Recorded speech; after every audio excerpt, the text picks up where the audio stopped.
dahil nga dun sa treatment nung yung mga diseases na na binanggit ko, kailangan ibalik naman natin yung good bacteria dun sa butchi ng mga royals natin. So ang MedPet, nire-recommend nila yung Enteroplast, same brand ang MedPet din. Yung Enteroplast na wala ako, pero mahal siya eh, $34.95. Pero ni-research ko naman siya, yung composition naman niya, lactobacilli plus beta-glucan. So yung beta-glucan para lang mag-boost yung immune system ng mga ibon natin, mga virus natin. So isang option ko nga itong ProBios. Yung ProBios, compared dun sa Enteroplast, meron siyang tatlo lang na probiotic compared sa 1, 2, 3, 4, 5, 6 compared sa 6 ng Enteroplast. Pero ang kagandahan naman dito sa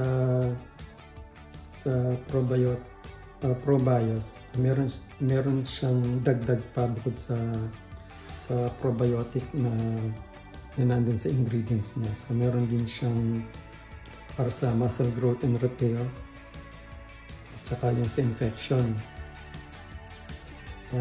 Saka kung titingnan nyo yung dosage niya, 1 tablespoon lang yung ginagamit niya compared sa 1 tablespoon. So sa conversion natin, 1 tablespoon ay 3 teaspoons. So mas marami kang nilalagay din sa Enteroplast kaysa rin sa ProBios.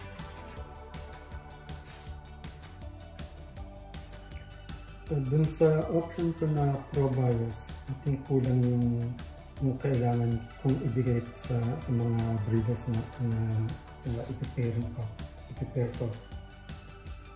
So ito yung gagawin ko.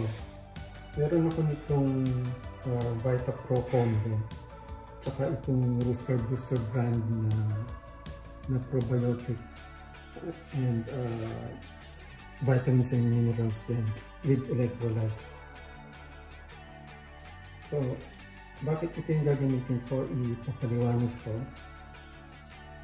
So compared sa Enteroplast at ProBios, mas marami silang benefits. Sa probiotics ingredients, mas marami yung nandito sa VitaPro Combo, tsaka dito sa Booster, though hindi siya specifically for pigeons. Meron din siyang ingredients na gusto kong ibigay din sa mga breeders. So dun sa combination na gawin ko dito sa dalawang to, mas marami nga silang makukuha. Kasama na dyan yung para sa immune system booster, para sa gastrointestinal disease. Meron siyang anti-diarrhea. Meron din para sa oral infection. Meron din yung isa dyan na para sa E. coli, Salmonella at saka Listeria. So yung mga products na tinitingnan ko, itong apat na products na kanina pa binabanggit, para silang merong lactic acid production. So yan, sa tao kailangan yun during physical activities. Dahil alam naman natin na stressful yung breeding at yung pagpapalaki ng inakal. Sa tingin ko, beforehand kailangan ibigay ko rin sa mga breeders. Ito yung maganda. Pagdating sa vitamins and minerals, merong kakaiba rito sa kombinasyon ng VitaPro Plus at saka itong Booster brand na gagamitin ko. So ito na nga, pagdating sa vitamins and minerals, nandyan yung para sa reproduction or fertility, meron sa learning ability, energy, stress, brain development, growth, heart, bone, antioxidant, DNA and RNA creation and repair, infection, nervous system. So marami silang pwedeng makulit sa bibigay ko sa kanila na pwede na may pasa sa magiging numbers nila. Pero again, ito ang personal opinion ko lang. Sa palagay ko rin yung VitaPro Combo would do the job. Okay na siya. Pero dahil sa mura lang naman yung Rooster Booster, bakit hindi ko siya idadagdag para makakuha ko ng maximum effect? Lalo na yung reproduction at saka fertility.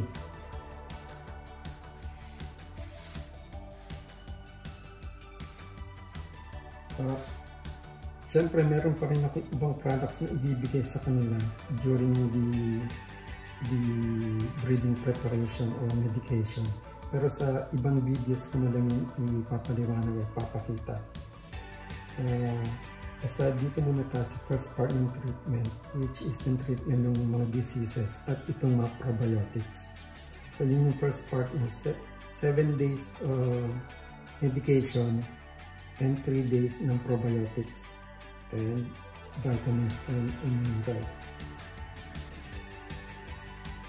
Anyways, this is for video documentation purposes only.